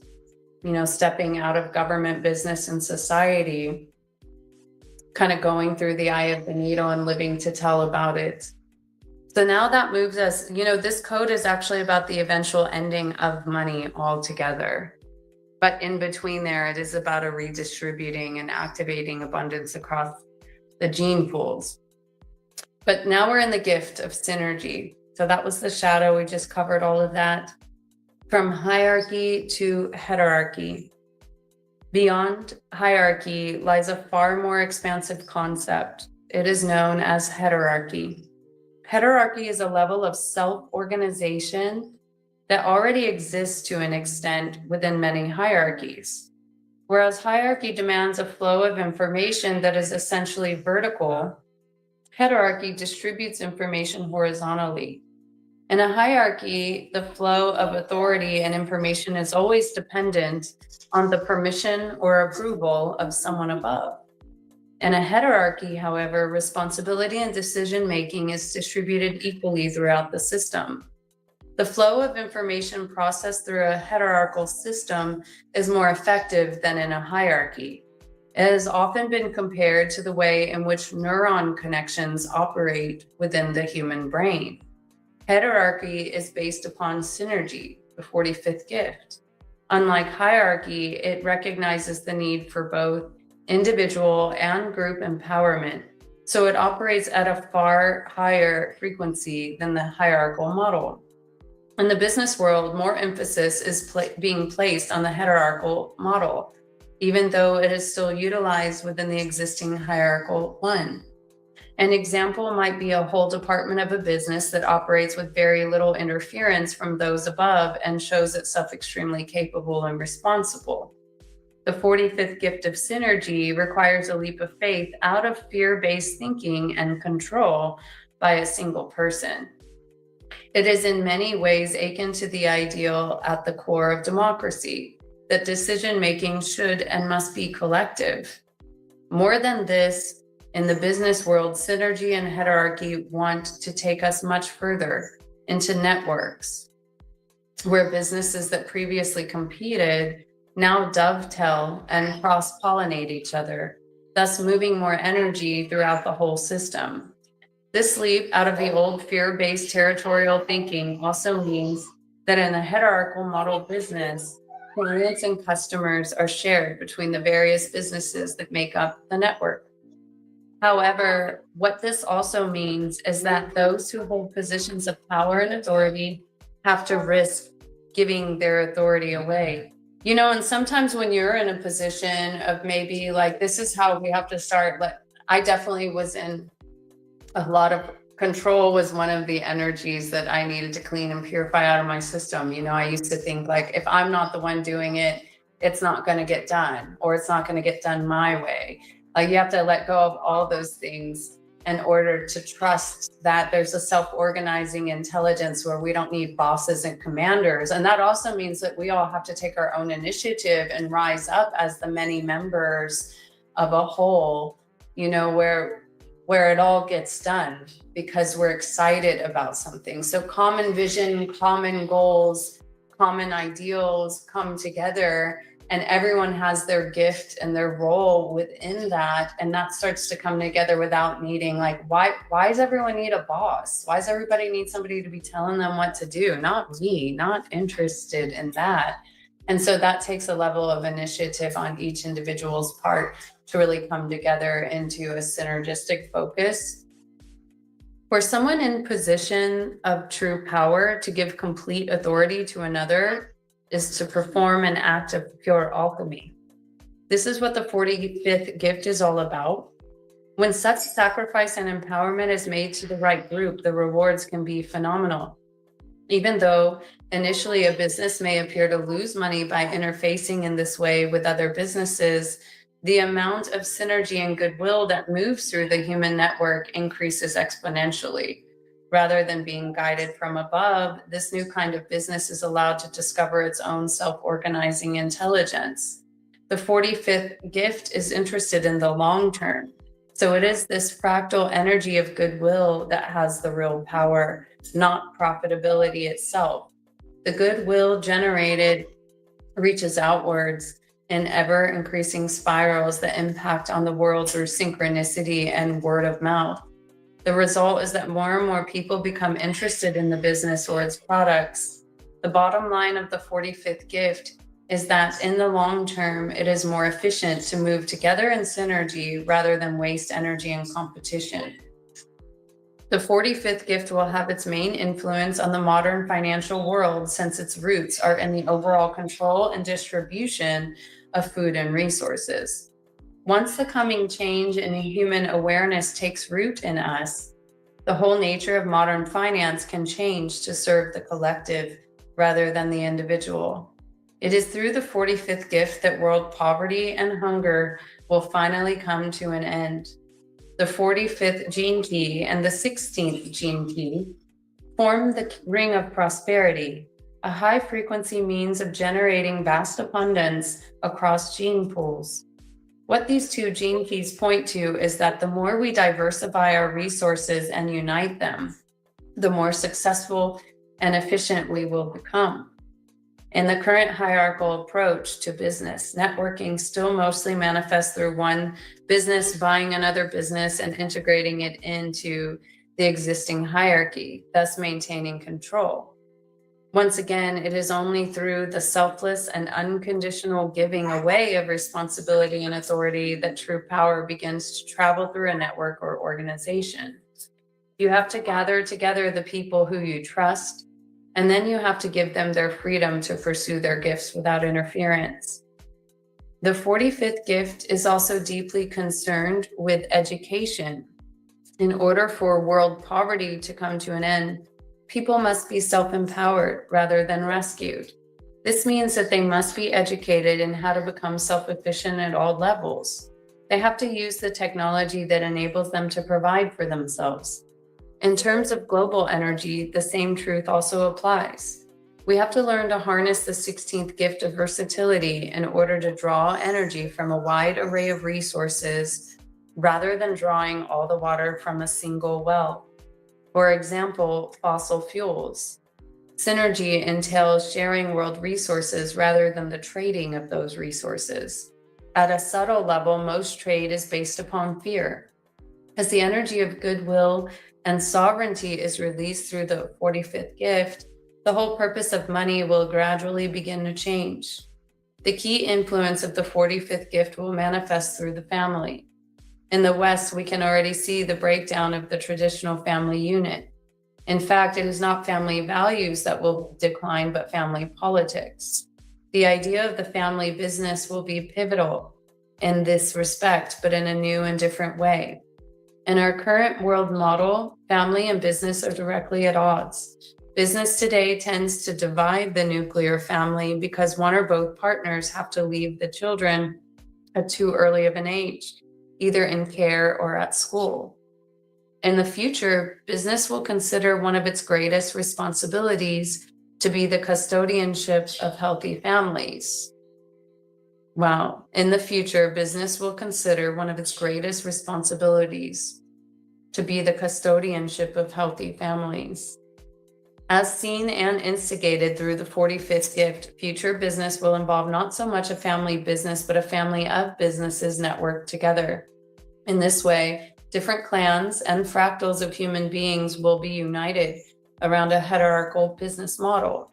This could also provide a networked educational and support base for parents and children to draw from, rather than having to send children out to institutions that both alienate and homogenize them.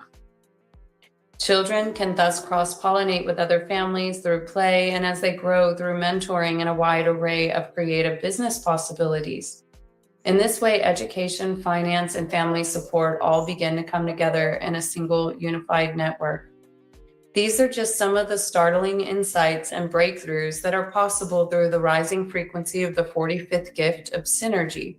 Synergy involves an entirely new way of thinking that is so alien to our current culture that at present it is challenging for the mass consciousness to even conceive of. And so the 45th city of communion is the end of money, and that's the highest octave of this code.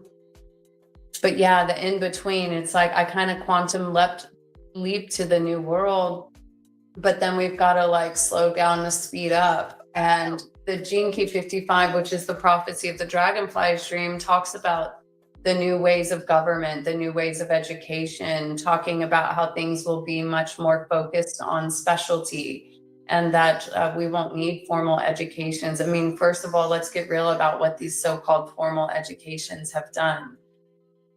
In the homogenizing of the mind, I'm glad he mentions that there. It's like, what are the children being taught right now?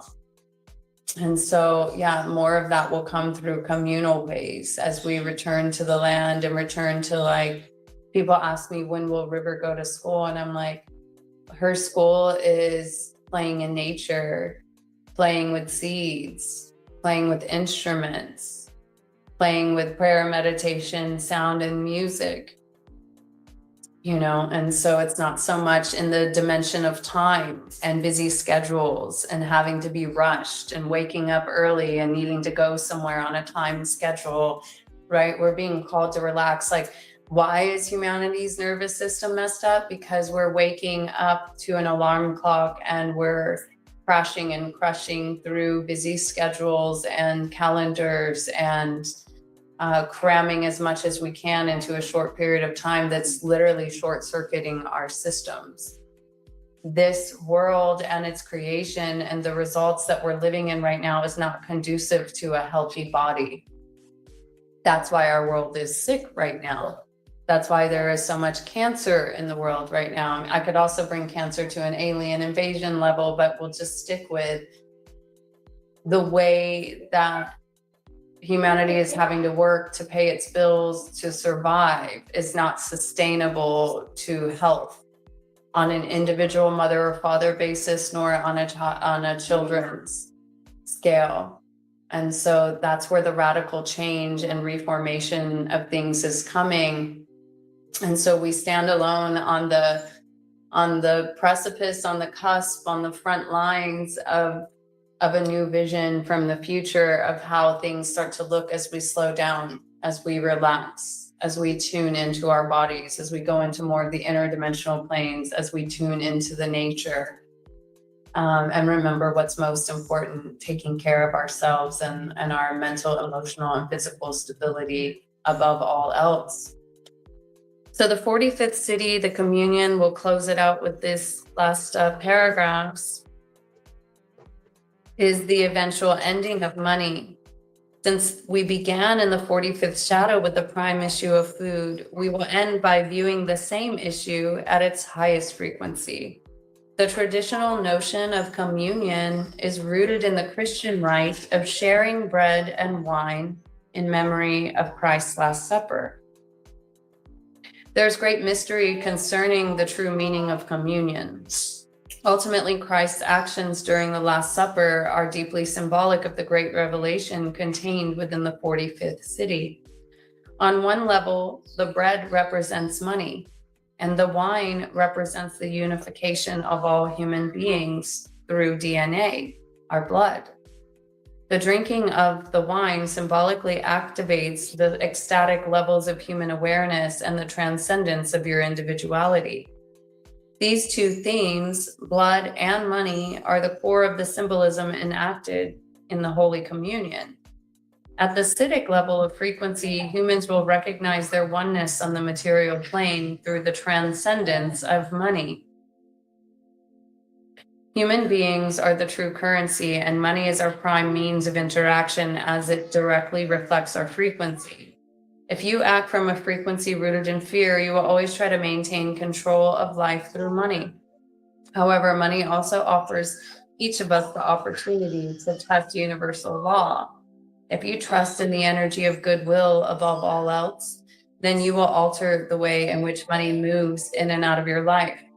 Now, I was working in the medicine field with a friend the other day who came from the church. And we were actually talking about how the communion, the idea of drinking the blood and eating the flesh, is a symbolic satanic ritual hidden in plain sight.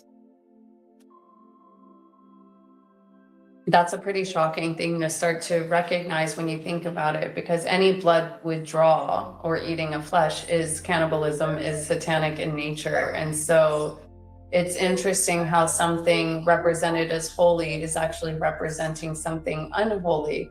Now, from the blood's perspective, I remember Jose Arguelles said this: no matter what country you come from, no matter the color of your skin, no matter the color of the flag of the land that you live in, we all bleed the same color. Gene P46 is connected to the physiology of the blood, by the way. And he talks about the money being connected to the blood of the Christ, which is even interesting too. I'm thinking of blood diamond or blood money. I always say, the Christ is really returned when the money is redistributed and given back to the people. That's a pretty simple way to explain it for me, because it's 144 in the live right now. Because we can talk about like, oh, everything is one and unity. And then it's like everybody has their own little rivers, or bank accounts of like, let me hold this here over here for I, me, my, versus like when we all push through the understanding of it's all one thing, we're all one thing, then we'll start to see money is the first way that we start to see that balance itself out. And I always joke around, if money were coconuts, it would look so funny and in fact very foolish, maybe even stupid, for someone to just have like a ton of fucking coconuts when there's a ton of people that have zero coconut.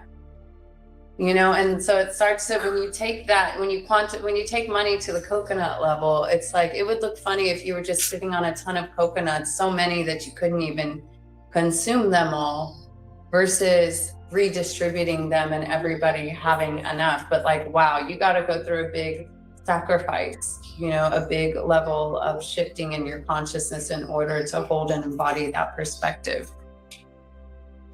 So when Christ spoke the words, "This is my body," he was speaking from a collective level. Humanity is a collective body that is united through its bloodlines and a common ancestry. From the level of the 45th city, we are each other's food. Money is the key to the enactment of this revelation. We have already seen how at the gift level of frequency, the redistribution of money through the world economy must alter to serve a higher purpose. This manifests through the new hierarchical model based on group synergy. However, at the Siddhic level, communion entails the end of money altogether because it represents humanity's original and completed consciousness. We have seen that most trade is based on a subtle fear and is rooted in a version of conditional giving. Unconditional giving negates the need for money altogether.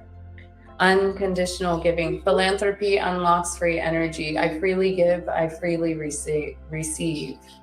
Like, this is definitely, there are some of us that are holding these planes of existence right now. It's a bit shocking to me to even be at this space talking in this way. I mean, I remember when I was making pretty hefty banks of cash in my life, and I always had a general level of wanting to give and contribute to things and to help people when I could. But there was still also a level of like, hold on to it, keep it for the future, save it for my family, things like that. So to really like go through, it's like to jump into the void, to leap into the void, to jump into the abyss of like, it's all for everybody. And for me to constantly be in a state of unconditional giving and understanding that I may not always receive transactionally from someone that I give to. There are people that have reached out to me that don't have finances, and I give to them the same way that I would give to someone that has $300 to share with me. I give unconditionally to whoever comes into my awareness. I'm not thinking, okay, what are you going to give to me for what I've given to you? I receive my codes, my life force from freely giving, free energy. Philanthropy, giving of what I have to give, unlocks free energy. And so to really like start to open up to that model, and there is a deep level of trust that when I give, I freely give and I freely receive, and I always have everything that I need. Like, it is quite a step out there into the unknown, because I work only on cosmic contribution. I work only on the generosity of someone's gift to me. When I do sessions and when I do work for people, I do not put a price on that. I tell them, please share what you can give as a donation, and really just allow and entrust. And it is quite interesting in that game. I really don't have any expectations. It's allowed me to stand at the threshold of a new time and invite that field in. And also to be able to neutrally observe that usually it's the people with the least that give the most, and the people with the most that give the least. So we still got some work to do. And so, by the way, I will say that, I do cosmic sessions for those who reach out. And I don't put a price on those. I invite this through cosmic contribution, through giving of what you can, whether that be a little or a lot, but that we keep those gates open and that we keep fueling this new type of way so that it actually can sustain itself and work. It takes a lot to step out there and to start to play in these dimensions. I left behind the bank accounts about 4.5 or 5 years ago. And it has been quite an experience and a level of faith for me to dance in those dimensions and to remember that we always have everything that we need. Okay, so the 45th city, all the various unconditional giving negates the need for money altogether. That was the last part of that paragraph.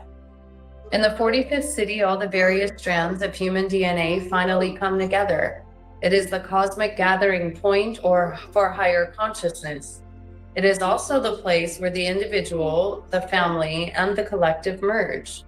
The way in which the merging occurs is through the ultimate model of human and divine organization, the synarchy. In the human genetic matrix, there are many wormholes that interconnect the various gene keys in different ways. There are magnetic bridges and polarities, as well as chemical codon links. Here we can see a sequential link between the gene keys as they are laid out in the original Chinese I Ching. There are profound archetypal links between gene keys that lie next to other gene keys. In this example, we can see a strong connection between the 44 and the 45th gene keys. These archetypal links were originally told in story form as one learned the meaning of the different hexagrams in the I Ching. In this case, we can see how synarchy, the 44th city, forms a bond with communion, the 45th city. We can further see how the 46th city of ecstasy, next in the sequence, recalls the exalted state engendered by the symbol of the sacred wine. In the journey of consciousness through the 45th gene key, we have seen hierarchy give way to heterarchy, and now we see their fusion and transcendence manifested through synarchy. Synarchy is outlined and described in the 44th city as the underlying divine formation of human consciousness when free from identification. The problem with heterarchy as a model on its own is that without a common point of focus, it may create synergy between all aspects within a certain system, but it won't see beyond its own system. Heterarchy and hierarchy, when fused together, are transcended in synarchy. And in the Gene Key 44, I was reading about the 44th Gene Key synarchy last week, or on Monday. Synarchy is where we all lead together. So between the 44 and the 45, it's about teamwork and synergy. In a beautiful twist, hierarchy is actually the unfulfilled. I hope you guys can hear me okay. River is playing some music in the background and I'm pushing through it, but hopefully it's not too distracting for you all. I've got a couple more paragraphs and then we'll be closing this thing down.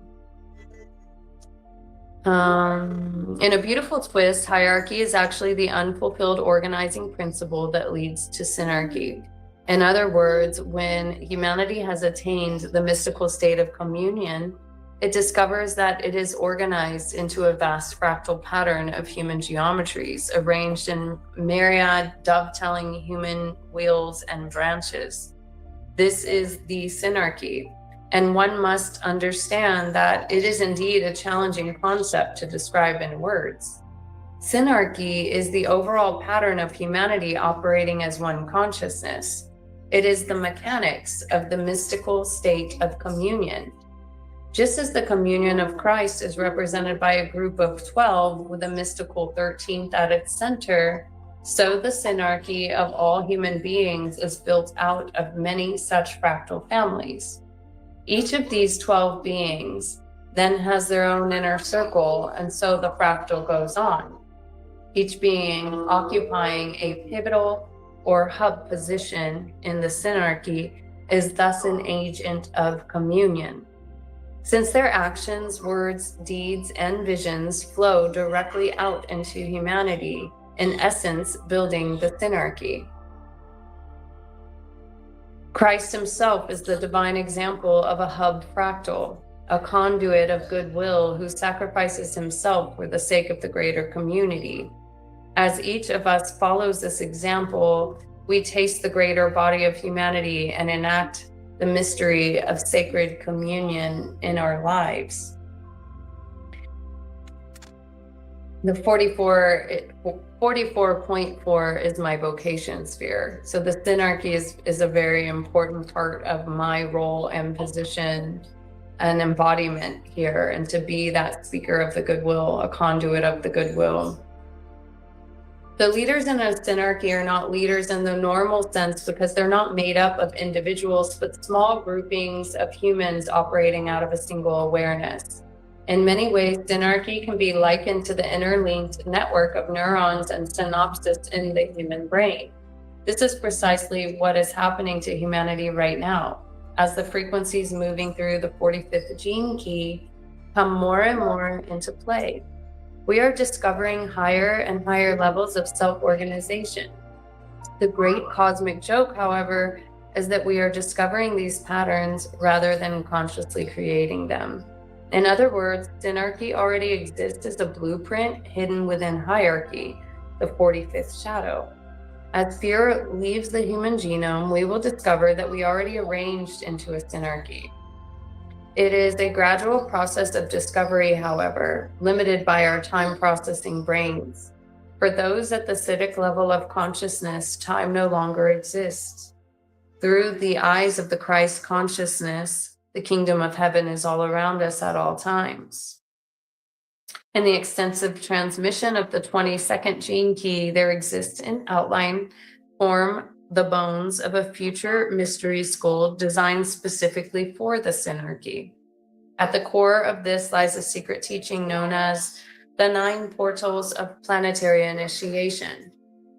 These initiations follow the passage of human consciousness as it evolves through and beyond its current genetic form.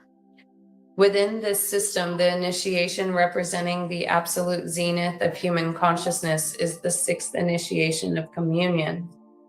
In the words of the 22nd Siddhi, the initiation of communion also shares its name with the 45th Siddhi, which describes the great mystery of the taking of the sacred sacrament. Communion involves the direct imbibing of divine consciousness at the altar. In entering into this field of frequency, you are transcending all sense of being separate from others. This is symbolized by the blood of Christ and the final breaking up of the karmic residues held in your DNA. For the grace of Christ to enter you, you must be willing to make the ultimate sacrifice, to give up your lower bodies and their desires, feelings, memories, dreams, and knowledge, and to be taken over by a greater being who has all along been waiting within you. To enter through the great initiation is to die into the second aspect of the sacred Trinity, the Christ. In the far distant future, at least from the viewpoint of our current awareness, the 45th Siddhi will flower throughout humanity. Not only will this bring an end to money, but it will slowly bring an end to food. As our collective frequency mutates our biological bodies, so the body of humanity will evolve to live on the frequencies of light. This is outlined in the 6th and 47th Siddhis and is programmed into the future of humanity through the codon ring known as the Ring of Alchemy. The mutation of our biology actually heralds the end of humanity as we know it, as we become synthesized into an even greater communion within the cosmos as a whole. So that's Gene Key 45. The self-organizing intelligence, right? Talk about live and let God. I call God galactic ordering dynamic. Live and let God. I surrender to the universe. I surrender to the divine plan. I understand that we're moving from the chaotic field to the cosmic order. And so I sit back, relax, and watch the unfolding of the divine plan manifest through a willing vessel in devotion to the divine plan and to the organic ascension timeline. So we can all do that every day. I wake up and say, how may I be of service? I surrender to the greatest good for all. I surrender to the highest timeline for me and all. And then you just allow yourself to come into the full expression and authentic form of who you are in that moment in time. And that sacred interaction of self-organizing intelligence, which allows us to then move out of the victimization role into like, oh, how did I orchestrate this? How did I design this? Why did I design or organize or orchestrate this arrangement? What is this self-organizing intelligence here to show me, tell me, reveal to me, right? And so you're able to see things with an open mind, an open heart, and open eyes.